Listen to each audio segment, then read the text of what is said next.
மனம் என்ற தலைப்பில் அகர்ஷி கூறிய சிலவற்றை சிந்திக்க இருக்கின்றோம். மனம் என்ற புதின பொருள் மனிதனுக்கு மட்டுமே உள்ள சிறப்பான ஒன்று. பேரியக்க மண்டலம் தத்துவ கருத்தில் 3 பிரிவுகளை உடையது.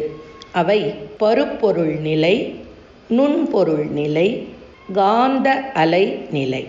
பருப்பொருள், நுண்பொருள் அதாவது உயிர் சக்தி அல்லது விண், இரண்டிலும் உள்ளடக்கமாக இருந்த பேரறிவு ஜீவனிடத்தில் மனமாக விரிந்து இயங்குகின்ற சிறப்பை பெற்றிருக்கின்றது. பருப்பொருளை தவிர நுண்பொருளாகிய விண்ணும் உயிர் சக்தியும் அதனுடைய சுழல் இயக்க விளைவாக தோன்றும் காந்த அலையும் புலன்களுக்கு எட்டாத நுண்மை பொருளாகும். இக்காரணத்தினால் மனம் என்ற பெரும் மதிப்புமிக்க ஒரு தத்துவம் புலன்களுக்கு எட்டவில்லை. ஒவ்வொரு மனிதனிடமும் அது மிக சிறப்பாக இயங்கிக் கொண்டிருந்தாலும் அதை உணர்ந்து கொண்டவர் வெகு சிலரே.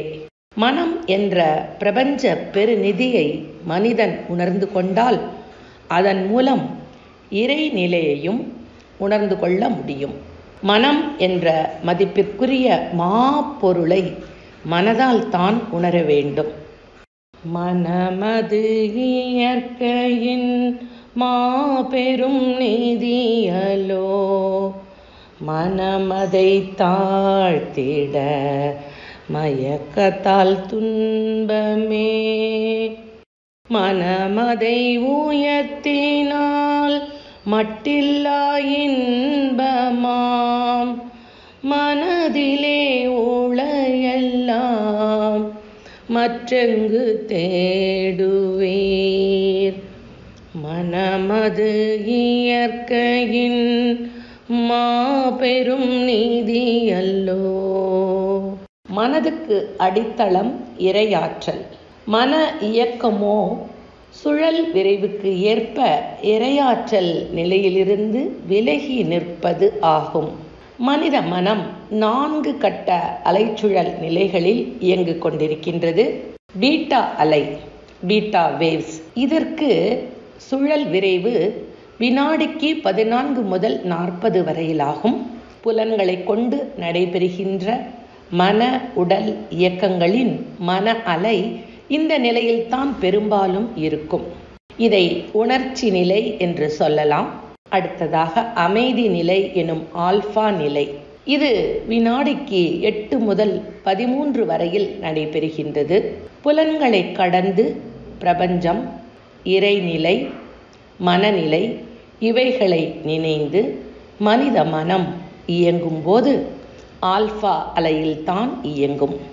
இந்த நிலையில் நிற்க பழகிக்கொண்டால் மனம் உணர்ச்சி வயப்படாது. ஆராய்ச்சி வழியிலேயே வாழ்வு அமையும். இதை அடைவது ஒன்றும் கடினமானது அல்ல. ஒரு தகுதி வாய்ந்த குருவின் ஆசியோடு உடலின் மையப்பகுதியில் அமைந்திருக்கும் ஜீவகாந்த திணிவு நிலையான ஆன்மாவை குருவின் மூலம் பயிற்சியினால் மேலே கொண்டு வந்து ஆக்கினை சக்கரம் என்னும் புருவத்திடையேயும் சகசிராதாரம் என்னும் தலை உச்சியிலேயும் அமர்த்தி கொண்டு பழகும்போது தானாகவே மன அலைச்சுழல் 8 முதல் 13 ஆன அமைதி நிலைக்கு வந்துவிடும். இந்த பயிற்சியை செய்தவர்களுக்கு எந்த செயலிலும் எந்த அனுபவத்திலும் விளைவறிந்த விழிப்பு நிலையோடு நின்று வாழ முடியும்.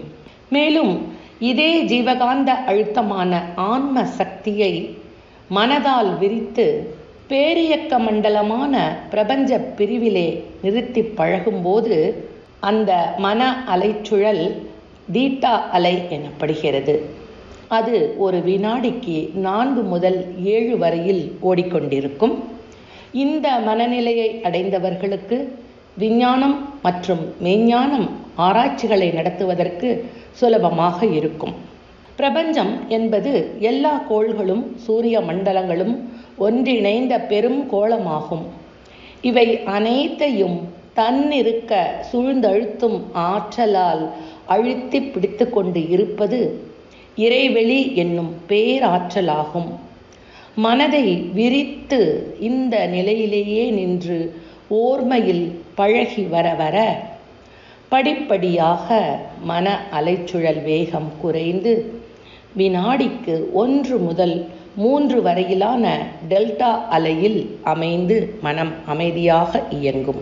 இந்த நிலையில் மனித மனம் காலம், தூரம், பருமன், வேகம் என்ற 4 நிலைகளின் வேதங்களை கடந்து இறைநிலையோடு ஒன்று இணைந்து நிற்கும். சாதாரண மனிதனுக்கு அவனுடைய வாழ்வில் நடந்த எந்த செயல்களையும் நினைக்கின்ற போது அவையெல்லாம் தன் அனுபவமாகவே உணரப்பெறும். அதுபோன்று இறைநிலையாக இருந்த சுத்தவெளி தன் அழுத்தத்தால் விண்ணாகி அவை கூடி பஞ்சபூதங்களாகி அண்டங்கள் பலவாகி உலகமாகி உலகில் ஓரறிவு உயிர் பொருளான தாவரங்கள் முதல் 2, 3, 4, 5 அறிவு வரை பல பல ஜீவ இனங்களாகி கடைசியாக 6வது அறிவு படைத்த மனிதனும் ஆகிய தொடர் அனைத்தையும் இந்த மனப்பயிற்சியினால் மன அலைச்சுழல் குறைய குறைய தனது ஒரே அகக்காட்சியில் உணர முடியும்.